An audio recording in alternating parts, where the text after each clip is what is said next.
Thank you so much, Professor Damodaran, for joining us. Uh, Yeah. Before we start, it would be great if you could briefly introduce yourself, specifically in the recently what you've been working on in terms of music. Yeah. Well, I'm an academic and a musician, and I sort of work in both the social sciences and the humanities. I'm an economist by training, so a lot of my professional work is in economics. And but I'm also a musician and have been writing and performing music for writing about music and performing music for a long time now. And my work in music has been mostly to do with music and social movements in India, South Asia, also in terms of Afro-Asian musics and the links between Africa and Asia through the lens of music, from pre-colonial times. So broadly, those are the kind of areas that I work in as far as music is concerned. So you spoke about that you work on music in the social movement. So Yeah. specifically, as I shared with you the brief, the Yeah. podcast is actually concerned with a social movement against communalism. And you've been part of the movement, and you've been as an academic, as a singer for a long time. Could you briefly tell us about specific music against communalism, especially in Indian or global context where you can draw parallel? Yeah. My own experience is in India and in Delhi mostly, and not India in terms of my actual practical experience with, music movements that are working against hate. So, and in that context, whether it is about anti-communal music or engaging with groups who are working in the anti-caste movement, I've witnessed a lot, and also I, over the years, have got to know about a lot of very interesting initiatives, which according to me play a very major role. So in Delhi, whether it is, my own experience has been from the mid-80s onwards, and all kinds of different individuals and groups who have tried to use their musical abilities and training to intervene in the politics of the present. Given that the politics of the present has been about communalism and anti-communal campaigns and so on, that has been a very major aspect of what I've been interested in and I've also participated in. So, beginning from artists responding to what happened in 1984 after Mrs. Gandhi was assassinated, and there was the anti-Sikh carnage that took place in Delhi and many parts of North India, and then subsequently the Babi Masjid being brought down, and whole series of all kinds of communal events that took place. I've been sort of participating, but also observing a lot of very, very interesting musicians, engaging with the question of communalism and how to use their music in order to combat the kind of hate that communalism unleashes. So you spoke about 1984 and 1992, specifically North Indian context and Delhi. Could you, and you've been part of those kind of movement that resisted those kind of carnage. Could you speak a little bit about what kind of music that you practiced or you saw people, bringing it up to counter these kind of hate in that time? Yeah. So about 84, I myself have a very specific experience, and so I used to be with a group called Parcham. And Parcham is a group. Parcham members of Parcham still get together and sing every now and then. So Parcham is a song squad that was set up in the early 80s. In fact, probably 80 or 81. It was set to basically, it was like a street music group. which would sing at street corners and protest sites and factory gates and align with people's movements of various kinds. And I had joined Pacham in 1983, and in 84. So when I had joined Pacham, and Pacham songs were mostly group songs. There were a few songs that were sung by individuals.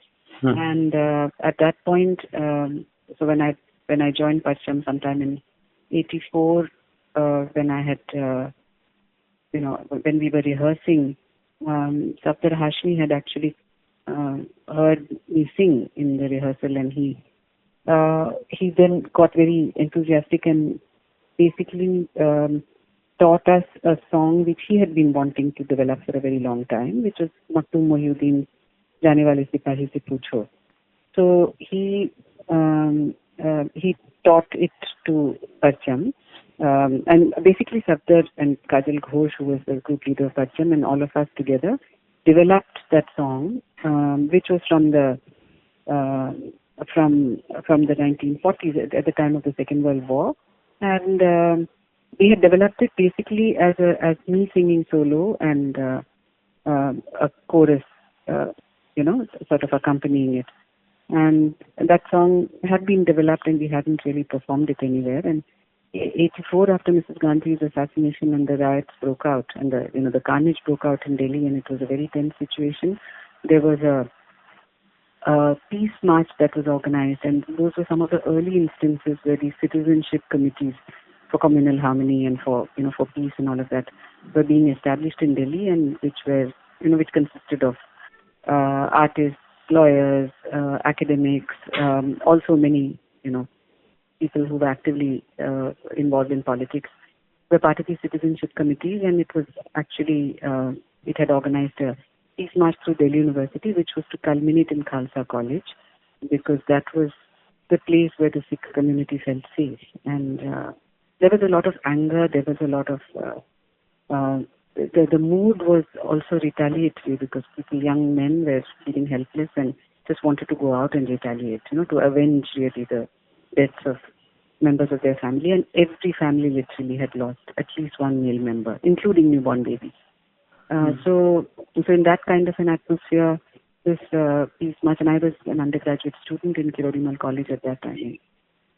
This march went through from college to college, and basically through the hostels. And there was curfew. There was no colleges were not functioning, but there were people in hostels. So the march went through one hostel after the other, and there was a great deal of animosity against the Sikh community, and there were many students justifying it as well. And so we went literally hostel to hostel and were campaigning, and basically trying to say that, look, this is part of a larger politics, and this is not about communities and so on. And and then finally the march went to the procession went to Khalsa College, and there again those who were supposed to speak were trying to calm down the young men of the Sikh community. Many of them were there with kirpans and were really, really angry and upset. They were trying to calm people down, and it wasn't. It was a very tense atmosphere. And at that point, Safdar sort of whispered in my ear and said, "Sing that song. Let's Jaane Wale Sipahi Se Poocho." And I was a sort of brash young undergraduate, and I just turned to him and I said, "But Safdar, wo gana to Second World War ka hai." So how is it relevant over here? So he said, "Please sing it. I'll explain to you later." And I sang it for the first time there, and it was. Before that, we had sung it in a kind of closed meeting of writers and so on, but it hadn't been sung publicly before. And then when I sang that song, and the song, we sang it fully, and it was completely transformatory for all of us, because the same people who were angry and upset and refusing to really listen actually went down on their knees, and people broke down, and it was very, very. I mean, sometimes I wonder whether what I remember is imaginary, but there are people who remember, what happened then, and then the public meeting could happen, and then, So for me, that was in my own life very transformative at a very young age, and about how a historical song could actually have such a huge impact in terms of a very tense, communal kind of a situation. So yeah, so it's a long reply to your question, but and then subsequently there have been many experiences like this, where Delhi was always a place which had a lot of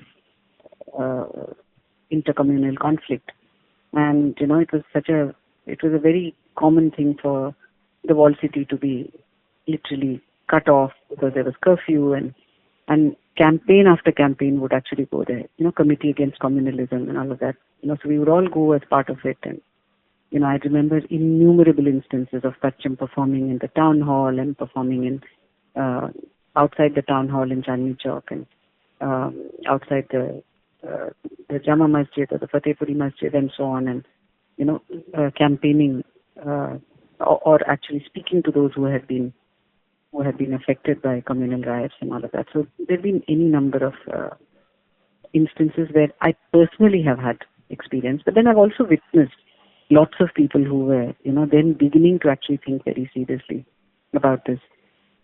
And in fact, my newest project, which I've started work on, is actually looking at the history of India over the past 3 decades or so, in terms of an alternative musical imaginary, where I'm looking at the music that came out of anti-communal and anti-caste movements, and how musicians have actually engaged with their own craft to intervene in the present. Yeah, I think that's really, I think, insightful. I think there are instances, but there are also reflections about it. So now, if I may ask, when you look back at that instance of 1984, I think that time you were asked to sing that song, but as you said, you have reflected upon that moment for a very long time. Could you tell us about why music? Like in those instances, how and why music? Well, I mean, I think it's something that happens very spontaneously and easily for human beings. Or sociality has been so much about music and movement, and so people respond so easily to music. And so in that sense, for social movements to think of music as a way to communicate, that's been, not just social movements, but individuals, to use as, to think of music as a means to communicate what they are feeling, what they would like to convey, is something that's so natural. So in that sense, music and poetry have, and movement in fact also, but I suppose there is a certain ease of music and poetry that goes across to intended audiences very very spontaneously and naturally. So therefore social movements have always employed music to different degrees, to different extents in terms of types of music and so on. But the fact that you can actually have a song or a piece of music to convey an idea is it's very natural, according to me. Yeah. And you spoke about this song of Second World War being sung at that moment by Parsam and you specifically. If we go a little deeper, could you speak more about the genre of music that you have seen or you have yourself sung over a period of time in this kind of communal strife or any other social movement? Yeah. So, well, in terms of genres, I think, people employ all kinds of genres. So, I mean, your own work, I know, is looking at Sufi Bhakti traditions, and so there are any number of people who've been engaging with various versions of Sufi music or various versions of Bhakti music to look at. To intervene in the present, or to sort of engage with the present in terms of anti-communal work.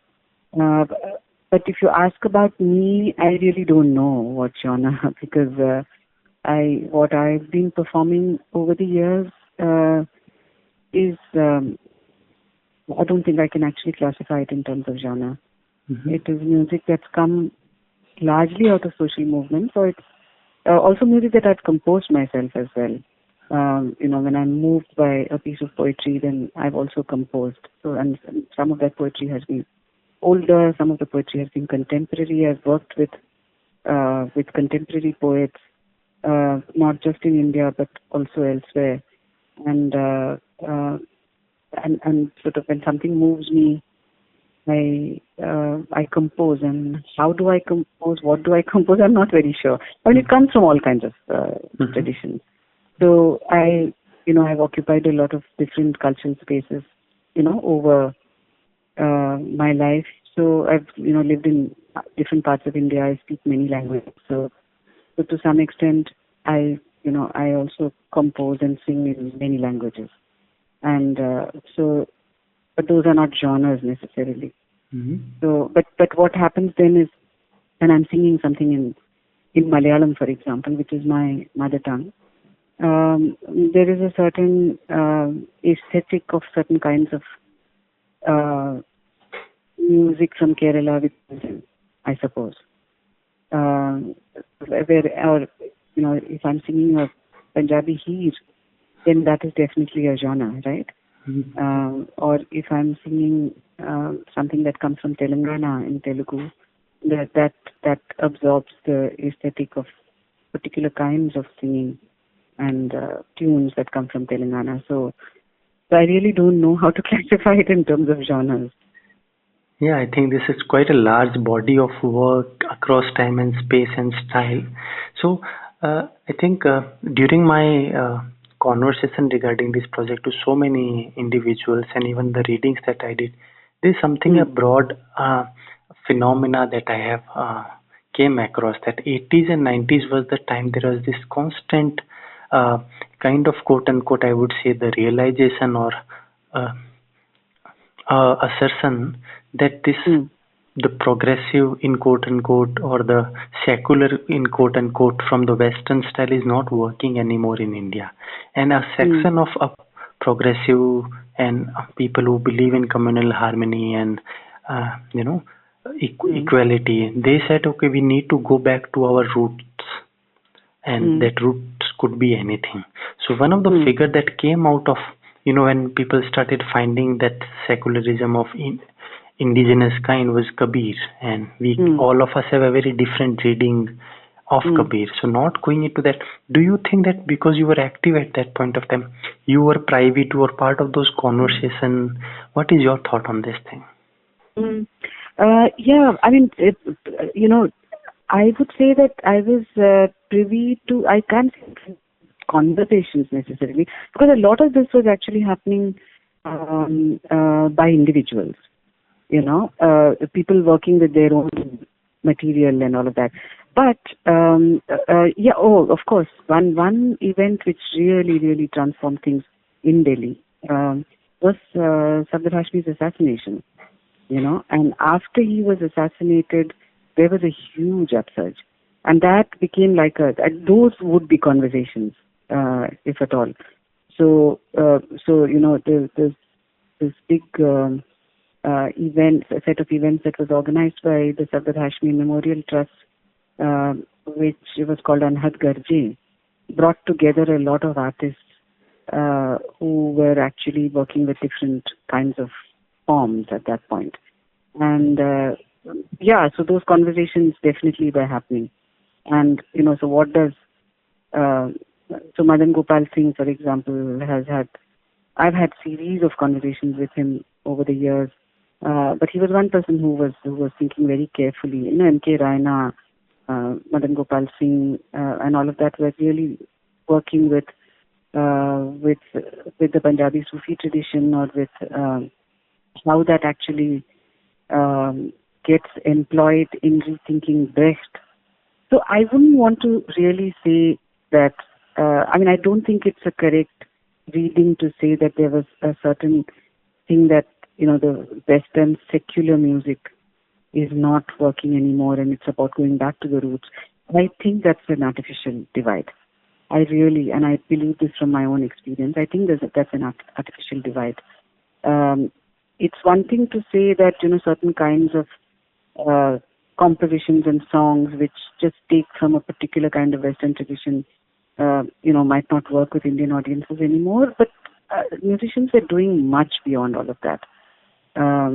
So like the example that I'm giving, one of the, I know that there was a series of conversations that took place,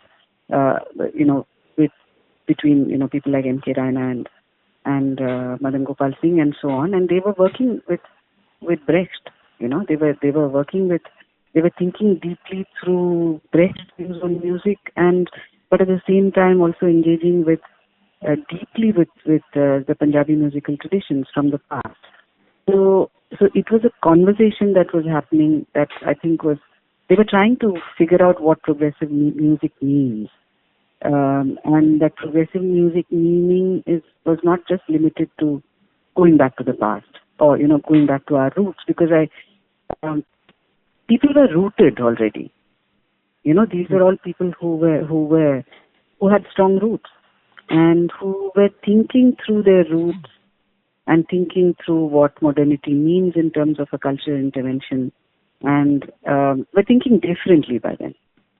So I think it was a different kind of an engagement, and it's a very fresh, interesting kind of an engagement.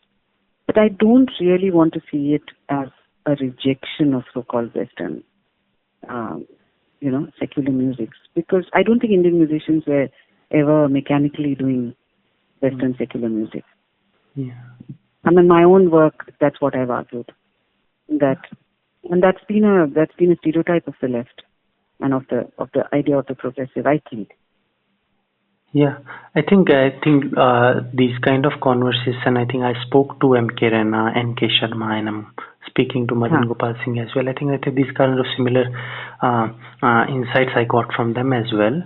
So I think my next question would be, when we think of because you are a singer but you are a scholar as well, when you look at last 3 decades that is specifically looking at, where do you think there's definitely in urban spaces a growing popularity of Kabir, Bhakti, Sufi poetry, not in the anti-communal spaces, but in general in terms of industry as well. You find a lot of folk singers coming performing. So there is, of course, when we look at Kabir's poetry and a lot of the saint poet, there are radical kind of assertion in those poetry. And basically bringing people together, beyond all their barrier.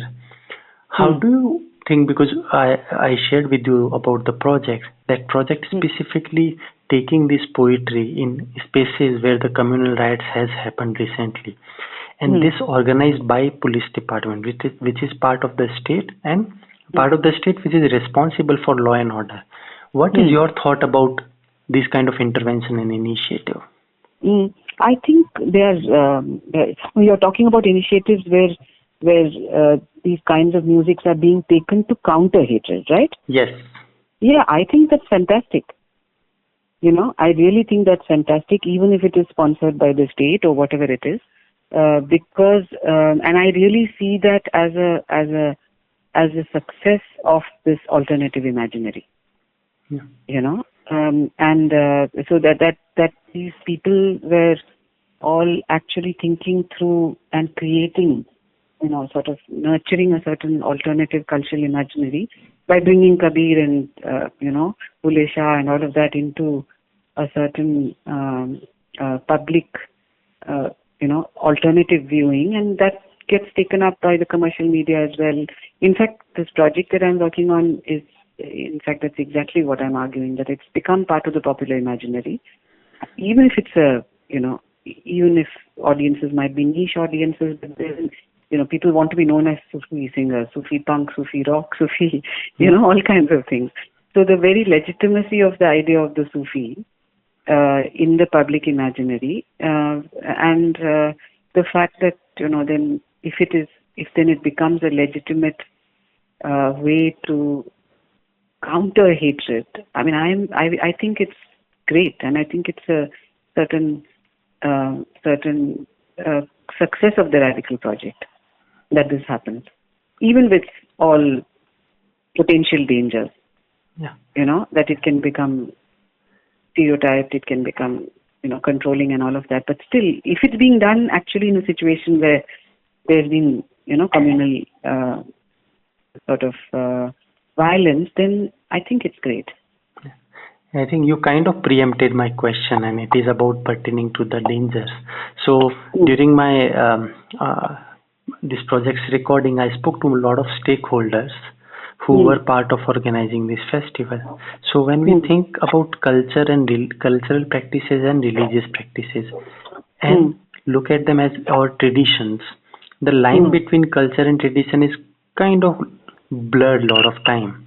So and also because you've been writing and performing, how people perceive any music or how they receive that music is totally, depend on the context and the where that those people are standing. So a lot of those conversations who were part of the people who were part of this conversation who were organizing this festival, I spoke to them, and what I found was quite intriguing. They saw this as what their religious quote unquote Hindu practices, orthodox practices, or let's say the kind of processional music that they use nowadays for their mobilization, which is political and cultural both. And they kind of, by when police organizes something like this, they also kind of see as an affirmation of their quote unquote tradition being better and being acceptable even by police, and then police bringing the other side, let's say in this case Muslims, on these kind of practices. So of course there is an inherent danger when state start using religious practices, because specifically this violence, this case of hatred, otherwise is based on religion. When we any practice that we employ with however good intention it is, if it is coming from a religious spaces, it may end up kind of giving a very wrong kind of message to the minority specifically, and for the majority it is a reaffirmation of their politics. So I found them, a lot of people who were part of organizing these events as a committee member, they are also part of these right-wing groups very actively. Right. Even the people who from minority I spoke to who were willing to speak, he was a office bearer of Bharatiya Janata Party. So yeah, if you could speak about in this that danger that you shared. Yeah. See, as I said, I mean, and now this danger comes not only because it's being done by the state. It becomes easier at one level if it's being done by the state, because then, there's a whole machinery. But in this instance, the state machinery is actually trying to do the opposite, right? Yeah. Although the perception of why people are active might be for several, for reasons that one is not expecting or one doesn't approve of.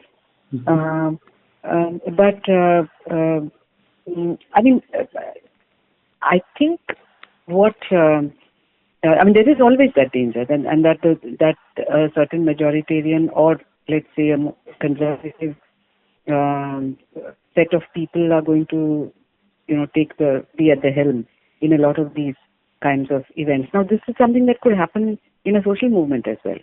Yeah. Right. So, and I suppose that's really the job of, of artists or whoever it is, to actually think through this as well. Think through this and to, move away from it, or to say that, okay, we understand that this is what is happening, this is necessary. So, and this kind of a ferment is natural, and it becomes part of the challenge, according to me. I see. Yeah, so it becomes part of the challenge by artists. Well, there could be several artists who also believe it, right? Yeah, definitely. They are also part of the society. Yeah, and that kind of thing has happened in a lot of these committees against communalism and so on also. You've had artists who are extremely, conservative and often very right-wing as well, not right-wing in terms of their ideas, maybe not in terms of proclaimed public identities, political identities, but who actually are very conservative and who who are part of these committees and so on, who you might feel uncomfortable about, the larger politics that is being represented over there. So these things are there always. And in any case, as a cultural activist and as somebody who has, seen many decades of these kinds of debates, I'm always for these conversations to happen and for reflections to happen. That the conversations and reflections should not be left only to the academics, who later on say, okay, this was, actually unleashing a lot of conservatism, or so that those are the conversations that need to keep happening, and which is where a cultural movement, I think, becomes important. And often what happens is that either cultural movements become dogmatic or they die out and the conversations don't happen. Yes. So, but in the case of, these kind of continuous communal events and things like that, I think just the real politics and the fact that these were happening just made people active and, create the need to intervene in whatever way possible. But yes, of course, it gets worrisome that people, react in a conservative or, in fact, non-progressive manner, and in fact, represent majoritarianism or represent the same ideology which the event is supposedly trying to fight. Yeah. So what we are actually speaking broadly, if you see, we are speaking about music and public sphere, like public spaces. And from your insights, I could see there's a long history of, let's say, when Tilak started nationalist movement and mixing it with cultural movement like Shivaji festival and Ganesh Chaturthi festival, and I got to read some of the poetry or the slogans that were raised there. These are kind of a similar connotation we also find in the right-wing mobilization at the moment. So there is again long history of nationalist and cultural, movement coming together with a very particular agenda. So this is not something new. What do we understand? Like, it is a kind of music, is pro-communalism, anti-communalism, but the whole idea of music in public space, especially for a mobilization, it could be a progressive mobilization or a kind of a regressive mobilization. What are the some specific things that, because you've seen like 4-5 decades of not only as someone who observe it, but you participate and you write about it. What has changed? Is there anything has happened differently in last few decades? In terms of the public sphere, you're asking? Yeah, public sphere and music, yeah. Yeah, I don't know. I would need to think about this a little bit more. But the circumstances have thrown up very different kinds of publics. It all depends. If it's a kind of organization-driven, like a formal political organization-driven, say, gathering or series of gatherings, with specific kinds of motives. So, for example, there is a difference between the cultural sort of intervention or a cultural, I don't know, I'm not sure about the exact term, but a cultural performance or, intervention actually, which is part of the trade union movement or the farmers movement. That has a certain publicness which is perhaps different from anti-communal rally that is organized or anti-communal campaigns. Often, of course, all of this would coincide. So depending upon what kind of mobilization one is talking about or what kind of intended intervention one is thinking about, the circumstances change. Over these decades, I myself have seen a decline in, say, large trade union mobilizations. There would be sort of anti-communal, campaigns happening with in working class areas and in, as part of the trade union mobilizations. Sabdar Hashmi was killed in something like that, right? Which was part of the strike. So that has declined over time, with the onslaught of neoliberalism and the declining, let's say, power that trade unions had over the decades. But then 3 years ago, we saw the farmers' protests. The probably one of the biggest in history. So and what the role that music played over there, which is just, I mean, I don't know whether you saw them, but I created a couple of episodes about the farmers' protests, and I was also part of a public conversation where with others where we actually documented some of that music. And I have a colleague who actually collected about, I think, 2,000 songs from that period. And, 2,000 songs. Yes, when we were actually looking at, in 2 weeks or in a week's time, there were already 800 songs, and that's when we did this program. That was the rate at which songs were being created at that point. So that was a certain kind of a public which was just stunning.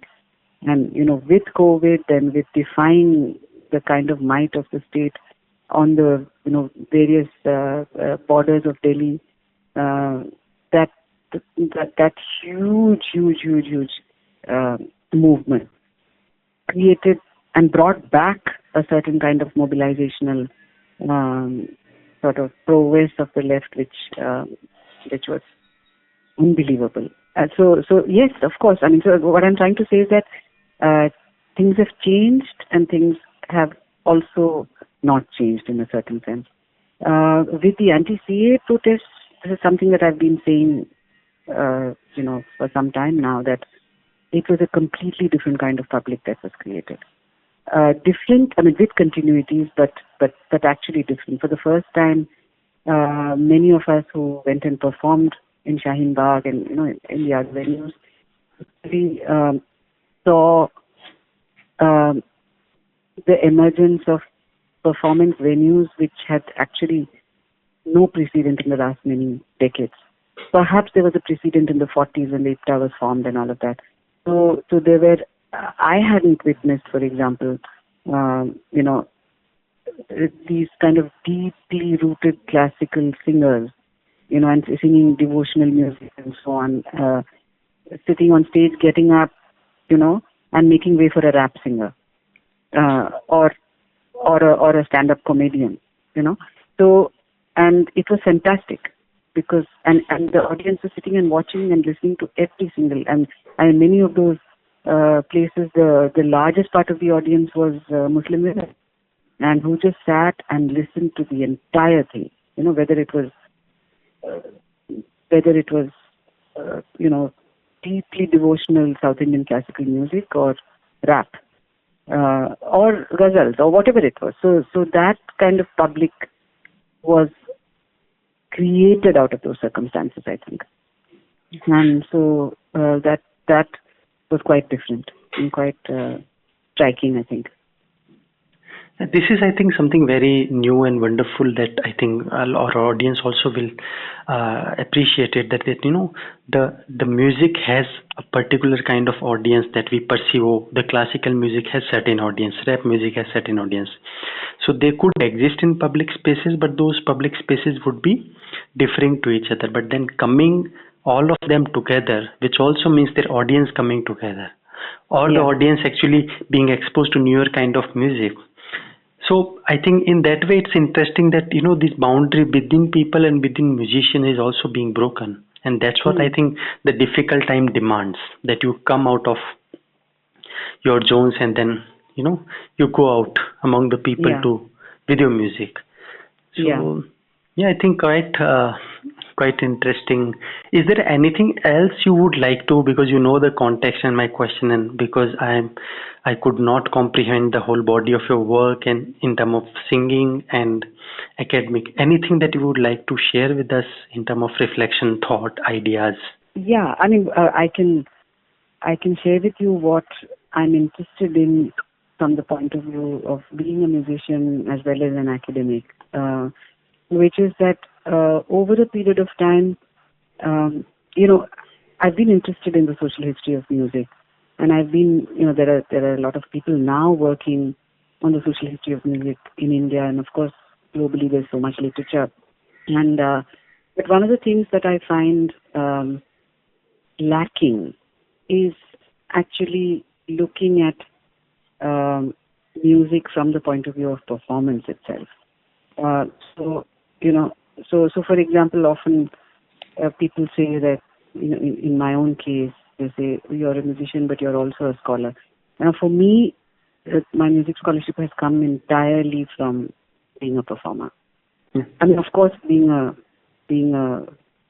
trained in social sciences and all of that has helped, and being a academic and teacher and all of that has helped, definitely. But for me, and I'm not saying this to point attention to myself, but to the idea of performativity in oral cultures as encoding and containing and within it so much knowledge. To use a very very cliched term, that the knowledge production that takes place through performativity itself, performance and performativity, which also includes, of course, audiences and so on, the response, the reactions of audiences or the interaction between the performer and the audience and so on.